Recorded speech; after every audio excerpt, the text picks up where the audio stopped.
Халықаралық отбасы күніне және аналар күніне Ридзерде қала тұрғындарымен, жас отбасылармен, алтын мерей иелерімен, көп балалы аналармен және отбасылық сайыстардың жүлдегерлерімен мерекелік жүздесу өтті. Қазақстан президенті мемлекеттің маңызды тірегін отбасы институтынан көреді. Сондықтан отбасын, аналық пен балалықты қолдауға бағытталған әлеуметтік саясатқа үлкен назар аударылады. Отбасы құндылықтары қалалық аналар кеңесі, сарбаздар аналары комитеті, ардагерлер кеңесі сияқты ұйымдардың басшылығында тұрады. Жуықта ғана Ридзерде әжелер алқасы пайда болды. Оны Халықтар достығы үйінің алғашқы директоры Есенова Алима Кабашевна жетекшілік етеді. Мерекелер қарсаңында Ридзердің бас әжесін облыс әкімі Ермек Көшербаев құттықтап, отбасы институтын дамытуға қосқан зор үлесі үшін құрмет мадақтамасымен ескерді. Главная ценность – это наша семья, да? Біздің өміріміздегі ең басты құндылығымыз ол отбасымыз, балаларымыз. Әже ретінде мен үшін немере, шөберелерім ыстық. Сіздерді осы мерекемен құттықтаймын. Біздің қаламыз бірегей. Қаламызда интернационалды отбасылар да тұрып жатыр. Бұл дегеніміз өзара түсіністік, бір-біріне деген махаббат пен келісім, патриотизм деп білеміз. Сондықтан ең басты менің тілерім мықты денсаулық. Қазақстанымызда әрқашан тек бейбітшілік жасасын, ал Қазақстанмен бірге біздің Ридзерде дами берсін.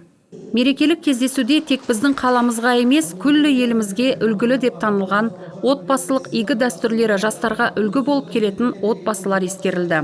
Сондай отбасы болып, Қазақстан отбасы 2024 сайысының жеңімпазы атанған Дәрменбаевтар отбасы саналады.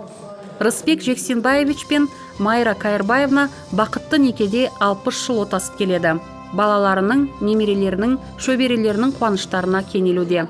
Алсматовтар отбасы алтын үйлену тойларын және 70 жылдық мерей тойларын атап өтті.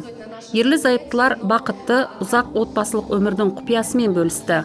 Ошақты сақтау, қамқорлық жасау, бір-бірін құрметтеу. Дедушка мой всегда говорит своим внукам. Менің атам балаларына, немерелеріне үнемі аналарыңды сыйлаңдар дейтін. Бірінші Алла, Алладан кейін ана дейтін.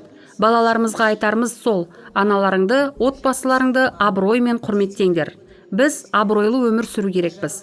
Үлкен немереміз 27 жаста. Атамды Меккеге апарамын деп айтқанын істеді. Біздің балаларымыздың барлығы жоғары білімді. Біз абыройлы балалармен немерелерді тәрбиелеп өсірдік. Мен өте бақытты, әрі мағыналы өмір сүрдім. Сонымен қатар құттықтауларды көп балалы аналар да қабылдады. Олар тек бала тәрбиесімен ғана айналыспайды. Қаланың кәсіпорындарында және түрлі салаларда жұмыс істейді. Олардың бірі Айгүл Адылбекова, 4 баланың анасы. Қалалық мекемелердің қызметкерлері арасында ұйымдастырылған үздік қызметкер 2023 сайысының жеңімпазы атанған. Естеріңізге саламыз, өткен жылдан бері Қазақстанда 2 жаңа мереке – аналар күні және әкелер күні аталып өтуде. Аналар күні елімізде мамырдың 2 жексенбісінде, ал әкелер күні маусымның 3 жексенбісінде мерекеленеді.